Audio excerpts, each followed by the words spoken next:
नमस्कार दोस्तों, इन्फ्राटॉक्स के नए एपिसोड में आपका स्वागत है। तो चलिए शुरू करते हैं।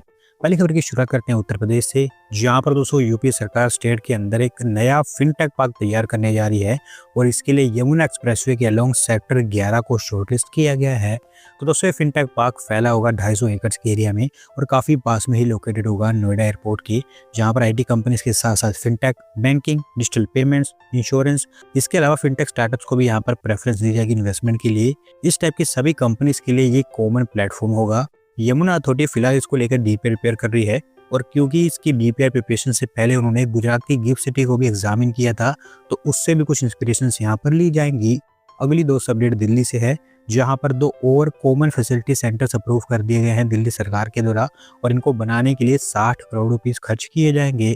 तो दोस्तों बेसिकली ये कॉमन फैसिलिटी सेंटर्स बादली और बवाना इंडस्ट्रियल एरिया में बनकर तैयार होंगे, स्पेसिफिकली माइक्रो और स्मॉल इंटरप्राइजेस के लिए। और अगर आपको नहीं पता कि इन सेंटर्स में होता क्या है, तो मैं आपको बता दूं कि इन कॉमन फैसिलिटी सेंटर्स में एडवांस टेक्नोलॉजी और एडवांस मशीनरी डिप्लॉय की जाती है सरकार के द्वारा, जो वैसे एक छोटी कंपनी या फिर छोटे बिजनेस अफोर्ड नहीं कर सकते हैं। तो वो यहाँ पर आगे इन मशीनरीज का इस्तेमाल कर सकते हैं और अपना बिजनेस कर सकते हैं। और इन सेंटर्स में मशीनरी के साथ साथ टेस्टिंग लैब्स और ट्रेनिंग फैसिलिटीज भी सेटअप की जाती हैं, जो यहाँ पर भी सेटअप की जाएंगी। हर एक सेंटर के ऊपर 30 करोड़ रुपीस खर्च होंगे। अगली दोस्तों अपडेट गुजरात से है, जहां पर दोस्तों गुजरात सरकार ने एक integrated logistic master plan unveil कर दिया स्टेट के लिए और इसके थ्रू उनका कहना है कि स्टेट में 1.8 लाख करोड़ रुपीस तक की इन्वेस्टमेंट लॉजिस्टिक सेक्टर में आती हुई दिखाई देगी। तो दोस्तों ये बेसिकली एक लॉन्ग टर्म प्लान है, क्योंकि 2047 तक स्टेट में रहने वाला है, जहां पर मल्टी मॉडल अप्रोच के ऊपर स्टेट गवर्नमेंट का फोकस होगा। रोड, रेल, एयर, सी, इस तरह के हर एक ट्रांसपोर्टेशन सिस्टम के ऊपर फोकस किया जाएगा। बहुत सारे logistic parks, multi modal hubs और पोर्ट इंडस्ट्रियल कॉरिडोर आपको इसके अंतर्गत बनते हुए दिखाई देंगे।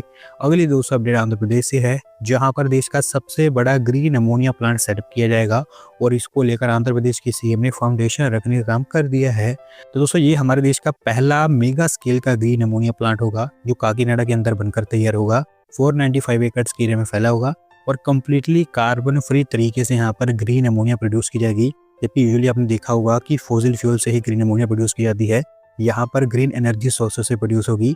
AM ग्रीन को ग्रुप इसको तैयार कर रहा है, जो annually 1.5 million ton per annum के आसपास ग्रीन अमोनिया यहाँ पर प्रोड्यूस करेंगे। 13,000 करोड़ रुपीस की यहाँ पर इन्वेस्टमेंट होगी और अगले 2.5-3 सालों में आपको ये बनता हुआ दिखाई देगा। अगली दोस्त update German car maker Mercedes से है, जिन्होंने भारत के अंदर मेबैक GLS को प्रोड्यूस करना स्टार्ट कर दिया है और अभी फिलहाल ये महाराष्ट्र में पुणे के अंदर बनाई जाएगी। तो दोस्तों मर्सिडीज के बारे में आप जानती हैं कि एक लग्जरी कार मेकर है और यूजुअली इस तरह की कंपनीज जब भी किसी दूसरी कंट्रीज में कार्स प्रोड्यूस करती हैं, तो मेनली वो असेंबली प्लांट्स को सेटअप करती है। पुणे के अंदर भी वो असेंबली प्लांट को ही ऑपरेट करते हैं और क्योंकि मर्सिडीज भारत के मार्केट में काफ़ी सक्सेसफुली ऑपरेट होती आई है, तो टाइम टू टाइम इनके द्वारा नए वेरिएंट्स की प्रोडक्शन भारत में स्टार्ट की जाती है और अभी आप कह सकते हैं कि मेबैक GLS उसमें एक लेटेस्ट एडिशन है। अगली दोस्तों अपडेट फिर से यूपी से है, जहां पर दोस्तों हाथरस अर्बन सिटी प्रोजेक्ट को लेकर काम आगे बढ़ाया जा रहा है और अभी इसके मास्टर प्लान प्रिपरेशन को लेकर यमुना एक्सप्रेस से इंडस्ट्रियल डेवलपमेंट अथॉरिटी ने कंसल्टेंट को हायर कर लिया है।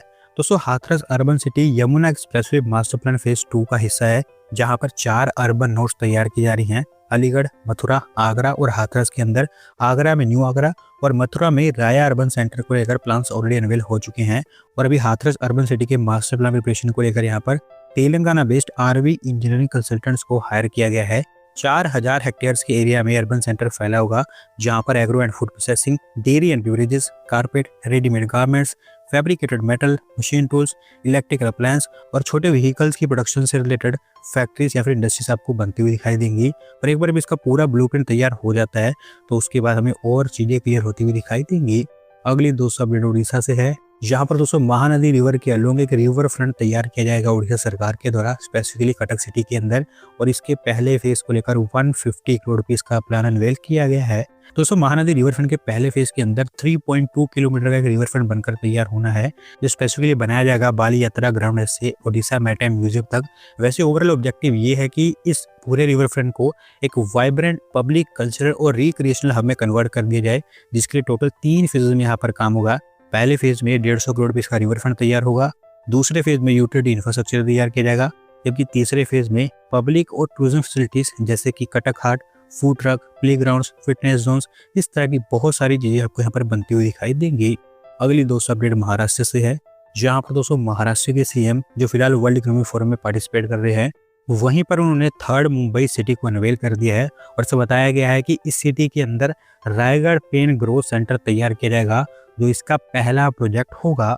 दोस्तों थर्ड मुंबई, मुंबई और नवी मुंबई के बाद तीसरा अर्बन सेंटर होगा मुंबई का, जो रफली 324 किलोमीटर स्क्वायर के एरिया में फैला होगा। कई सारी छोटी छोटी सिटीज जैसे कि edu city, medi city, JCC city, data centre city और एक बिजनेस डिस्ट्रिक्ट भी यहाँ पर तैयार किया जाएगा। और जो बिजनेस डिस्ट्रिक्ट यहाँ पर तैयार होगा उसी का नाम रायगढ़ पेन ग्रोथ सेंटर होगा, जो कि बांद्रा कुर्ला कॉम्प्लेक्स के लाइन पर तैयार होगा। और एक जो महाराष्ट्र के सीएम के द्वारा वर्ल्ड इकोनॉमिक फोरम में बताया गया है।